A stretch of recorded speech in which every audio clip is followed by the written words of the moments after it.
আল্লাহ পাক রব্বুল আলামিন বলেন, কুল ইন্না সলাতি ওয়া নুসুকি ওয়া মাহইয়ায়া ওয়া মামাতি লিল্লাহি রাব্বিল আলামিন। আল্লাহ তাআলা বলেন যে নবী আপনি বলুন, ইন্না সলাতি নিশ্চয়ই আমার নামাজ, ওয়া নুসুকি আমার স্যাক্রিফাইস, আমার জীবনের সমস্ত চাওয়া পাওয়া, ওয়া মাহইয়ায়া আমার জীবন, ওয়া মামাতি আমার মৃত্যু, লিল্লাহি রাব্বিল আলামিন সেই রবের জন্য যিনি বিশ্ব জগতের পরিচালক, লা শারিকা লা তার কোনো শরিক নেই, ওয়া বিযালিকা উমিরতু আর যে নির্দেশ আমি পালন করছি এটা মূলত সেই আল্লাহ তাআলারই নির্দেশ, ওয়া আনা আউয়ালুল মুসলিমিন আর আমি মুসলমানদের মধ্যে প্রথম সারির মুসলমান। এই হচ্ছে আয়াত দুটির অর্থ। প্রথম আয়াতে আল্লাহ তাবারক ওয়া তাআলা এখানে আল্লাহ তাআলার রাস্তায় ত্যাগ এবং কোরবানি এই সংক্রান্ত আলোচনা করেছে। প্রথমত আল্লাহ তাআলা তার রাসূলকে শিক্ষা দিয়েছেন যে দেখুন, ইব্রাহিম আলাইহিস সালাতু ওয়াস সালামও এই দোয়াটা করেছিলেন যখন তার সন্তানকে কোরবানি করতে নিয়ে গেলেন, তখন তিনিও বলেছিলেন যে ইন্না সলাতি ওয়া নুসুকি আমার নামাজ, আমার কোরবানি, আমার বেঁচে থাকা, আমার মৃত্যু এটা মহান রব আপনার জন্যই। কালামে মাজিদের এমন কিছু আয়াত আছে, কিছু কিছু সূরাও আছে যেই আয়াতগুলি, যেই সূরাগুলি তাওরাত কিতাবেও এসেছিল, ইনজিল কিতাবেও এসেছিল।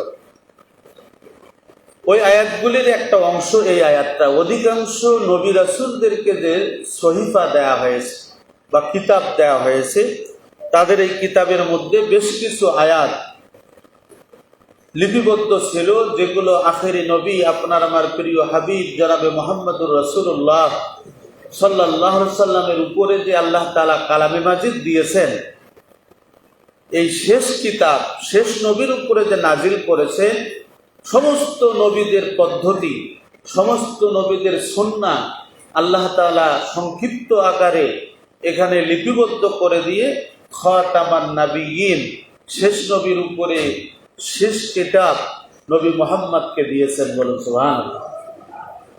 সম্মানিত বন্ধুগণ, আমরা বিগত দিনে কোরবানির ইতিহাস আলোচনা করেছি। আজকে একটু আলোচনা হওয়া দরকার। হয়তোবা অনেকেই এখনো অনেক ব্যস্ততার মধ্যে আছে, উপস্থিতিটা আরো একটু বেশি হলে ভালো হতো। প্রথমত জানা দরকার যে কোরবানি মূলত কোন ব্যক্তির উপরে ওয়াজিব, আর কোরবানি দিলে কি হবে, কোরবানি না দিলে কি হবে, এই বিষয়গুলো আমাদের জানা উচিত। কোরবানি ওই ব্যক্তির উপরে ওয়াজিব যে ব্যক্তির নিসাব পরিমাণ মালের মালিক। এখানে একটা বিষয় আমাদের জানা দরকার, সেটা মূলত কি, যে ব্যক্তির উপরে যাকাত খরচ, যে ব্যক্তির উপরে হজ খরচ, নিসাব পরিমাণ মাল হতে আপনার 7.5 তোলা স্বর্ণ বা 52.5 তোলা রূপা পরিমাণ সম্পদের মালিক যিনি, তার উপরে আপনার হজ এবং যাকাত খরচ। এখানে একটা শর্ত আছে। শর্তটা কি, যে 1 বছর পর্যন্ত ওই সম্পদ আপনার অধীনস্থ থাকবে এবং আপনি কোনো অভাবে করবেন না, আপনি কোনো ঋণগ্রস্তে করবেন না, মক্কা মদিনা আপনি সফর করে আসতে পারবেন, ওই ব্যক্তির উপরেই হজ ফরজ। আর কোরবানির সাথে এটার যেটা পার্থক্য, সেটা হচ্ছে যে কোরবানি ওয়াজিব হওয়ার ক্ষেত্রে 1 বছর নিসাব পরিমাণ মালের মালিক হওয়া শর্ত নয়। শর্তটা কি? শর্তটা হচ্ছে কোরবানির চাঁদ বা কোরবানির যে দিন, আমরা সাধারণত কোরবানির দিন পালন করি 10ই জিলহজ, এরপরে কোরবানির পরে আরো 3 দিন, 11 জিলহজ, 12 জিলহজ, 13 জিলহজ। এই যে 11, 12, 13 এবং 10 তারিখ, এই 4 দিনের মধ্যে যদি কোনো ব্যক্তি নেশাব পরিমাণ মালের মালিক থাকেন, 1 বছর শর্ত নাই এখানে। যদি এই 4 দিনের মধ্যে কোনো ব্যক্তি 7.5 তোলা স্বর্ণ, 52 তোলা রূপা সমপরিমাণ সম্পদের মালিক হয়ে থাকে, তাহলে ওই ব্যক্তির জন্য একটা পশু ক্রয় করে আল্লাহর রাস্তায় কোরবানি করা ওয়াজিব। কথা কি ক্লিয়ার হয়েছে? কথা বলেন, বুঝা গেছে? 7.5 তোলা স্বর্ণ, 52 তোলা রূপার যে দাম, এই পরিমাণ টাকা যদি কোনো ব্যক্তির এই 4 দিনের মধ্যে থাকে, জিলহজ মাসের 10, 11, 12, 13, এই 4 দিনের মধ্যে যদি থাকে, তাহলে ওই ব্যক্তির জন্য একটা পশু কিনে কোরবানি করাটা হচ্ছে ওয়াজিব। আর যদি কোনো ব্যক্তি চান যে উনি নেশাব পরিমাণ মালের মালিক নন, কিন্তু উনি অভাবে পড়বেন না, উনি ঋণগ্রস্তে থাকবেন না, তার একটা পশু কিনে আল্লাহর রাস্তায় কোরবানি দেয়া সামর্থ্য আছে, ওই ব্যক্তি দিতে পারবেন, তাতে কোনো গুনাহ হবে না, তাতে আরো সওয়াব হবে। বলেন সুবহানাল্লাহ। এখন আমাদের কাছে সাধারণত কোরবানিটা হয়ে গেছে একটা ট্র্যাডিশন, একটা কালচার, একটা সংস্কৃতি হয়ে গেছে। কেমন? কোরবানির পশু ক্রয়ের সময় আমরা হালাল হারাম বিচার করছি না। ওই আব্দুর রহিম কিনেছে 50,000 টাকার গরু, আমি যদি 1 লাখ টাকা না কিনি তাহলে তো আমার সম্মান থাকবে না। কি বলেন আপনারা? ওই ব্যক্তি কিনেছে 1 লক্ষ টাকার, আমি যদি 1.5 লক্ষ টাকার পশু না কিনি তাহলে তো আমার মান মর্যাদা, আমি যে একজন সম্পদশালী, আমি যে একজন প্রভাবশালী, আমার এই প্রভাব তো থাকবে না। আমরা এটাকে প্রতিযোগিতা হিসাবে নিয়েছি। এই প্রতিযোগিতা হিসাবে নেয়ার ক্ষেত্রে শরীয়তের কোনো দৃষ্টিভঙ্গি নেই। শরীয়তের দৃষ্টিভঙ্গি হচ্ছে আপনার হালাল সম্পদ দিয়ে আপনি একটা পশু আল্লাহর রাস্তায় কিনে আপনি এটা আল্লাহর রাস্তায় কোরবানি করে দিবেন। এটা হচ্ছে আল্লাহ তাআলার চাওয়া। আল্লাহ তাআলা বলেছেন, লা ইয়ানালাল্লাহু লুহুমুহা ওয়ালা দিমাউহা ওয়ালাকিন ইয়ানালুহুত তাকওয়া মিনকুম। যে আমি তোমাদের রক্ত মাংস কিছুই চাই না, আমি চাই তোমাদের তাকওয়া, তোমাদের আল্লাহ ভীতি। আমাদের সমাজটা হয়ে গেছে হালাল হারাম বিশ্লেষণ নাই, সুদ ঘুষ অন্যায়ভাবে মানুষের সম্পদ, আর যেভাবে হয় হোক সমাজের সবচেয়ে দামি গরুটা আমাকে কিনতে হবে, সমাজের সবচেয়ে বড় গরুটা আমাকে কিনতে হবে, সমাজের সবচেয়ে বড় গরুটা আমাকে কোরবানি দিতে হবে। এই প্রতিযোগিতায় আমরা নেমে পড়েছি। যারা হালাল হারাম বিচার বিশ্লেষণ না করে কোরবানি করবেন, যদি ওই ব্যক্তি 1টা পশু কেন, 10টা পশু কেন, কোটি কোটি পশু কিনে যদি আল্লাহ রাস্তায় কোরবানি করে, তার কোরবানি আল্লাহ তাআলার কাছে গ্রহণযোগ্যতা পাবে না। কথা বলেন ঠিক না ভাই? এখন আসুন, যে ব্যক্তি কোরবানির দিন পর্যন্ত নেশাব পরিমাণ মালের মালিক হলো, বা সামর্থ্য আছে আপনার, একটা পশু, একটা ছাগল, একটা ভেড়া, আমাদের সমাজে সাধারণত সবচেয়ে ছোট আপনার প্রাণী হচ্ছে এই ছাগল অথবা ভেড়া, এতটুকু কিনে আপনি কোরবানি দিতে পারবেন, এই সামর্থ্য যদি আপনার থাকে আপনি কোরবানি দেন, সমস্যা নেই। কিন্তু আপনাকে গরুর সাথে শরীক হতেই হবে, যার জন্য আজ এবার শরীক হতে পারলেন না এজন্য আপনি কোরবানিয়ে দিচ্ছেন না, এটা ভুল ধারণা। আপনি যেই সম্পদটা দিয়ে গরুর মধ্যে শরীক হতেন, ওই সম্পদ দিয়ে যদি আপনি একটা ছোট প্রাণী আপনার ছাগল বা ভেড়া কিনে যদি আপনি কোরবানি করেন, ওই গরুর শরীকের চেয়ে একটা ছাগল, একটা গরু, আপনার কি একটা ভেড়া কোরবানি করা, এটা হচ্ছে সবচেয়ে উত্তম। আপনাকে হিসাব করতে হবে, পশু কেনার সময় সাধারণত ছাগল, ভেড়া, দুম্বা এগুলো হচ্ছে হাদিসের পরিভাষায় 1 বছর পর্যন্ত পূর্ণ হওয়ার লাগবে বয়স। গরু 2 বছর পূর্ণ হওয়ার লাগবে বয়স। আর উট, মহিষ এগুলো হচ্ছে 5 বছর পর্যন্ত বয়স হওয়ার লাগবে। আর কেনার সময় আপনাকে খেয়াল করতে হবে যে কোনো খুদ আছে কিনা, তার শিং ভাঙ্গা কিনা, তার লেজ কাটা কিনা, সে ল্যাংড়া কিনা, প্রতিবন্ধী কিনা ইত্যাদি, এই বিষয়গুলো আপনাকে খেয়াল করতে হবে, যাতে করে আপনি যেহেতু আল্লাহর রাস্তায় একটা পশু কোরবানি করবেন, সেই কোরবানিটা যাতে নিখুঁত হয়, এটাই আমাদের ভাবতে হবে, যে যাতে করে এই পশুটা নিখুঁত হয়, সেই নিখুঁত প্রাণীটাই আমি আল্লাহর রাস্তায় কোরবানি দেব, এই দৃষ্টিভঙ্গি আমাদের রাখতে হবে। তা আমি যে বিষয়টা ক্লিয়ার করতে চাচ্ছিলাম, যে সাধারণত একটা ছোট্ট প্রাণী হোক, আল্লাহ তাআলা আপনার সম্মান, আপনার মর্যাদা দেখতে চান না। আল্লাহ তাআলা দেখতে চান আপনার অন্তরে আল্লাহ ভীতি, আল্লাহর ভয় কতটুকু কাজ করতেছে আল্লাহ তাআলা এইটা দেখতে চান। আপনি একটা পশু কিনে আল্লাহর রাস্তায় কোরবানি করবেন, আল্লাহ তাআলা এটাই দেখতে চান। কিন্তু সমাজের সবচেয়ে বড় গরুটা আপনাকে কোরবানি দিতে হবে, দামি গরুটা কোরবানি দিতে হবে, হ্যাঁ, এই কালচার থেকে আমাদের বের হতে হবে। আর সাধারণত একটা বিষয়, সে বিষয়টা হচ্ছে, এই বিষয়টা নিয়ে মাসআলাগত ইখতিলাফ আছে। আমরা ইখতিলাফে যেতে চাই না, আমরা সহজ সরলভাবে বুঝতে চাই। সেটি হচ্ছে যে হাদিস দ্বারা প্রমাণিত যে আল্লাহ রাসূল সাল্লাল্লাহু আলাইহি সাল্লাম গরুর মধ্যে 7টা ভাগে কোরবানি দিয়েছেন। এটা আমরা এতদিন ধরে জেনে আসছি, এতদিন ধরে করে আসছি, এটা হাদিস দ্বারা প্রমাণিত, এতটুকুনে শেষ। কিন্তু করা যাবে যাবে না এগুলো নিয়ে সমাজের মধ্যে বিশৃঙ্খলা, সমাজ নিয়ে ভাগাভাগি, সমাজ নিয়ে বিভিন্ন প্রকারের ইখতিলাফি মাসালা নিয়ে মতানৈক্য সৃষ্টি করা যাবে না। আপনার যদি মন না চায় যে না আমি 7 ভাগে কোরবানি দিব না, আপনার সবচেয়ে উত্তম হচ্ছে একটা ভেড়া অথবা একটা ছাগল কিনে আপনি কোরবানি দেন, কিন্তু সমাজের মধ্যে কোনো বিশৃঙ্খলা করা যাবে না। কথা ক্লিয়ার?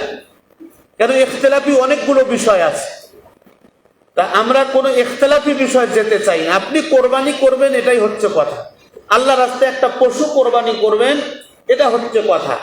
এতদিন ধরে আপনি দিয়ে আসছেন 7 ভাগে, আপনি দিতে পারেন, এটা হাদিস দ্বারা প্রমাণিত। এখন এগুলো নিয়ে কোন আলেম কি বলেছেন, কোন মুহাক্কিক কি বলেছেন, এগুলো যদি আপনি ঘাটতে যান, সবচেয়ে উত্তম হচ্ছে একটা পশু আপনি নিজে কিনে কোরবানি করবেন, এটাই হচ্ছে সবচেয়ে উত্তম পদ্ধতি। এর চেয়ে সর্বোত্তম পদ্ধতি আর নেই। এবার আমরা যে বিষয়টা জানবো, যে ব্যক্তি কোরবানি করবেন না, এই ব্যক্তি সাধারণত কোন অপরাধে অপরাধী হবেন? আল্লাহ রাসূল সাল্লাল্লাহু আলাইহি সাল্লাম বলেন, ওই ব্যক্তি যেন ঈদগাহে না আসে। ভালো করে শুনুন, নবীজি সাল্লাল্লাহু আলাইহি সাল্লামের হাদিস, বুখারী মুসলিমের যৌথ হাদিস। নবীজি বলেছেন ওই ব্যক্তি ঈদগাহে যেন না আসে যে ব্যক্তি সামর্থ্য থাকতে কোরবানি করলো না, ওই ব্যক্তি যেন ঈদগাহে না আসে, তার উপরে লানত। বলেন নাউজুবিল্লাহ। রাসূলুল্লাহর হাদিস। তাহলে যার সামর্থ্য আছে ওই ব্যক্তি কোরবানি দিবেন। কোরবানি যদি উনি না দেন, তাহলে রাসূলুল্লাহ তার জন্য লানতের দোয়া করেছেন যে ওই ব্যক্তি ধ্বংস হোক, ওই ব্যক্তি অভিশাপ প্রাপ্ত হোক, ওই ব্যক্তি ধ্বংস হোক, ওই ব্যক্তি যেন আমার ঈদগাহে না আসে। যে ব্যক্তির সামর্থ্য আছে কিন্তু আল্লাহ রাস্তায় কোরবানি করলো না, ওই ব্যক্তি যেন ঈদগাহে না আসে। বলেন নাউজুবিল্লাহ। তাহলে বোঝা গেল যে রাসূলুল্লাহ সাল্লাল্লাহু আলাইহি ওয়াসাল্লাম ওই ব্যক্তির জন্য ধিক্কার করেছেন, ওই ব্যক্তির জন্য অভিশাপের দোয়া করেছেন। আপনি আমি যদি এই অভিশাপ থেকে বাঁচতে চাই, ওই ধিক্কার থেকে বাঁচতে চাই, তাহলে আমাদের জন্য উত্তম হচ্ছে যার যেমন সামর্থ্য আছে, একটা ছাগল, একটা ভেড়া বা গরুতে শরীক হওয়া, যতটুকুন সামর্থ্য আছে এই সামর্থ্য অনুযায়ী এই কোরবানির নিয়ম, এই কোরবানির সুন্নাহ এটা রক্ষা করা, এটা হচ্ছে আমাদের ঈমানী দায়িত্ব। কিছু কিছু ভাই প্রশ্ন করেন যে হুজুর, অনেকে আছে আমাদের সমাজে নামাজ পড়েন না কিন্তু কোরবানি করেন, অনেকে আছে হুজুর না রোজা রাখেন না কিন্তু কোরবানি করেন, অনেকে আছে যে হুজুর ঈদের নামাজ ছাড়া আর কোনো নামাজ পড়েন না, ওই ব্যক্তি কোরবানি করেন, তার কোরবানি হবে কিনা? শুনুন, আল্লাহ পাক রব্বুল আলামিন সর্বপ্রথম ইমানের যে স্তর, ইমানের স্তরে সবার আগে বলেছেন যে কালিমাকে স্বীকার করে না, লা ইলাহা ইল্লাল্লাহু মুহাম্মাদুর রাসূলুল্লাহ সাল্লাল্লাহু আলাইহি সাল্লাম। সর্বপ্রথম এই কালিমাটাকে মেনে না, এটা আপনার ইমানের প্রথম স্তর। পরের স্তরটাই হচ্ছে সালাত। আপনি যখন ঈমান আনলেন তারপরেই হচ্ছে নামাজ আপনাকে আদায় করতে হবে। আল্লাহ তাবারক ওয়া তাআলা যেই দোয়া বলে আমরা কোরবানি দেই পশু, ইব্রাহিম আলাইহিস সালাতু ওয়াস সালাম যেই দোয়া করেছেন, মুহাম্মদ সাল্লাল্লাহু আলাইহি সাল্লাম যেই দোয়া করেছেন, এই দোয়াটার মধ্যে বলে দিয়েছেন যে ইন্না সলাতি ওয়া নুসুকি ওয়া মাহইয়ায়া ওয়া মামাতি লিল্লাহি রাব্বিল আলামিন, যে আমার নামাজ, আমার কোরবানি। আপনি যে কোরবানি করতেছেন, এই কোরবানির দোয়াটাতেও আপনি বলতেছেন যে আল্লাহ নামাজ আপনার জন্য, আমার নামাজ আপনার জন্য, আমার কোরবানি আপনার জন্য। তার মানে বোঝা গেল যে ব্যক্তি ঈমান আনলেন, ঈমান আনার পরেই তার উপরে নামাজ ওয়াজিব, যদি সে সাবালক হয়। আর নামাজের ব্যাপারে তো স্পষ্ট হাদিস, যে ব্যক্তির নামাজ নাই ওই ব্যক্তির ঈমান নাই, আর যে ব্যক্তির ঈমান নাই ওই ব্যক্তি কি মুসলমান আছে? কথা বলেন। আমরা এটাকে এভাবে বলবো যে আপনার নামাজ আপনি পড়তেছেন না, আপনি অনেক বড় ক্ষতিগ্রস্ত, আপনি অনেক বড় ধ্বংসপ্রাপ্ত, আপনি অনেক বড় অভিশাপ প্রাপ্ত। এজন্য আপনার কোরবানির পশু কেনার জন্য আপনি যে বিধিব্যস্ত হয়ে গেছেন, তার চেয়ে বেশি ব্যস্ত হওয়ার কথা ছিল আজান হলে পরে নামাজের জন্য। কোরবানির পশুর চেয়ে পশু কেনার জন্য আপনি যে ব্যস্ত হয়েছেন, তার চেয়েও বেশি ব্যস্ত হওয়ার কথা ছিল নামাজের ক্ষেত্রে। কথা বলেন ঠিক না বেঠিক? কিন্তু নামাজের খবর নাই। গরুর হাটে যাচ্ছে, একজন আর একজনে গল্প করতেছে, গল্প করতে করতে আসর নামাজ শেষ, মাগরিবের নামাজ শেষ, আবার এশার নামাজ যে পড়বে কিনা তারও কোনো গ্যারান্টি নাই। আবার দেখেন কোরবানির দিনের অবস্থা, কোন রকম ঈদের জামাতটা শেষ করে দিয়ে কোরবানির পশু যখন কোরবানি হলো, গোশত কাটার কাজে এত ব্যস্ত, জোহরের নামাজ চলে গেল, আসরের নামাজ চলে গেল, নামাজের প্রতি কোনো ভ্রুক্ষেপ নাই। আমরা কোরআন থেকে বলতে চাই, যে ব্যক্তির নামাজ নাই, ভালো করে শুনবেন, যে ব্যক্তির নামাজ নাই, হাদিস দ্বারা প্রমাণিত, কোরআনের নির্দেশ দ্বারা প্রমাণিত, ওই ব্যক্তি ইমানের একটা স্তর থেকে বিচ্ছিন্ন। বলেন নাউজুবিল্লাহ।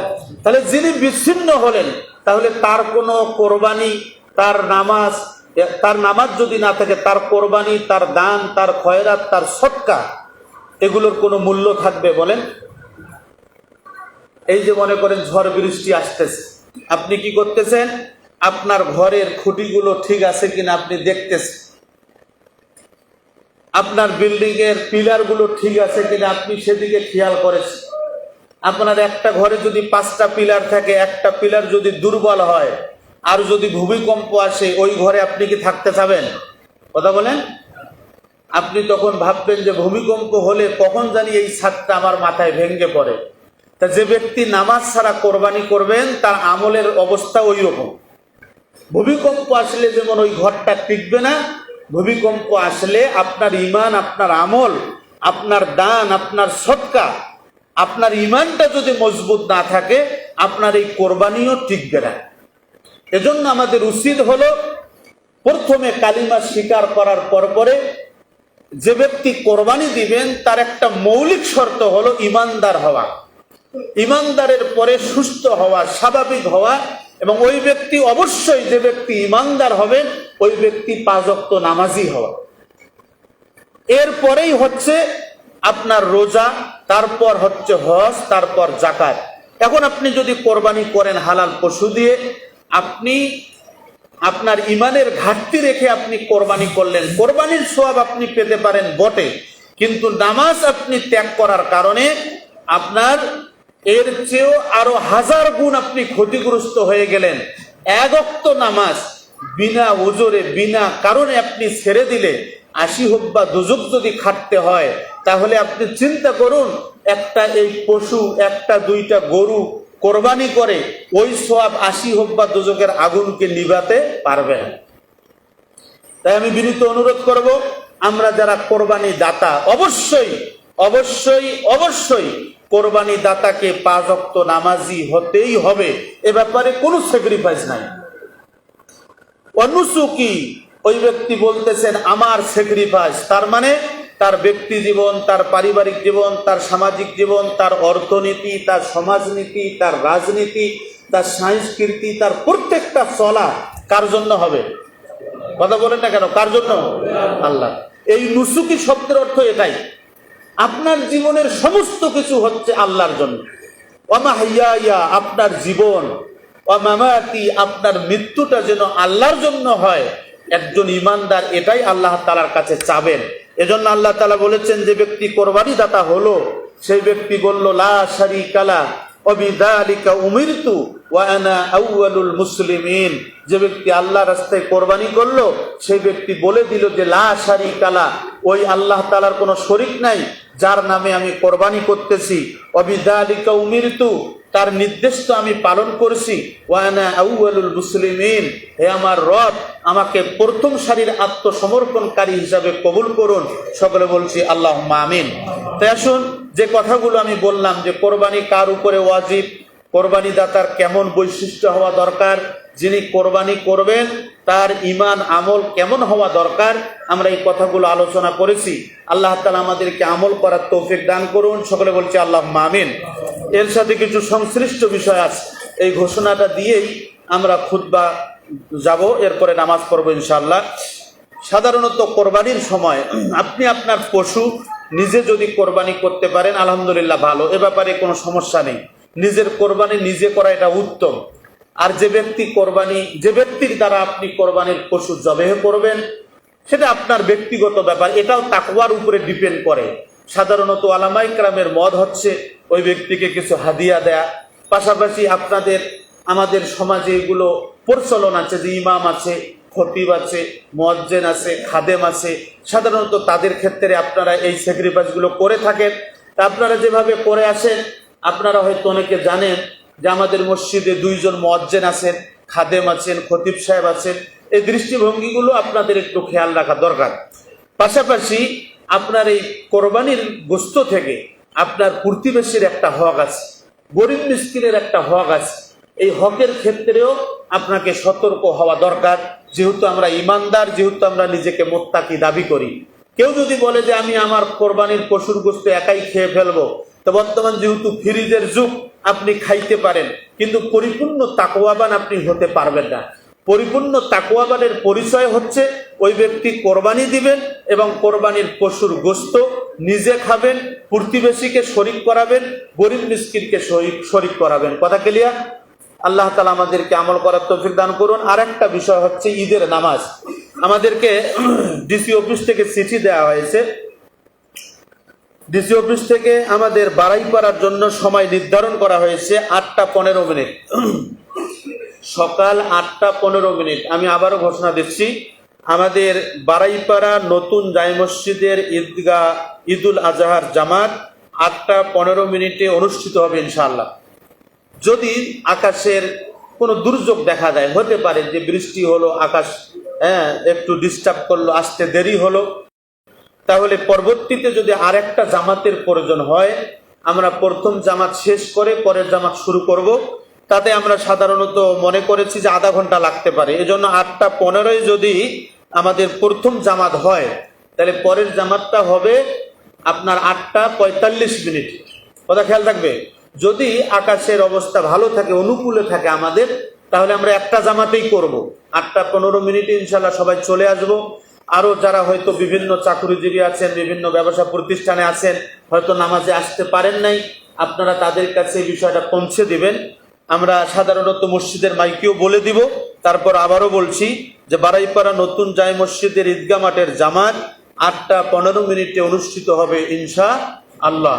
আর যদি ওয়েদার খারাপ থাকে, পরবর্তীতে যদি আরেকটা জামাতের প্রয়োজন হয়, আমাদের সহকারী ইমাম সাহেব আছেন, তাহলে আমরা 8টা 45 মিনিটে আরেকটা জামাত করবো ইনশাআল্লাহ। তাহলে আমরা চেষ্টা করব, আকাশ যদি ভালো থাকে, পরিবেশ আমাদের অনুকূলে থাকলে আমরা প্রথম জামাতেই ইনশাআল্লাহ শরীক হব। আল্লাহ তাআলা আমাদেরকে সুস্থ রাখুন, আমাদেরকে সুস্থ শরীর দান করুন, এবং আমাদের যারা মুরব্বী কবরে চলে গেছেন, আল্লাহ তাবারক ওয়া তাআলা তাদেরকে মাফ করে দিন। সকলে বলছি আল্লাহুম্মা আমিন। এই আশা ব্যক্ত করে সংক্ষিপ্ত কথাগুলি এখানে শেষ করছি। যারা সুন্নত পড়ি নাই, দয়া করে সুন্নত নামাজ পড়ি, এরপরে খুতবা হবে, তারপর জামাত হবে ইনশাআল্লাহ।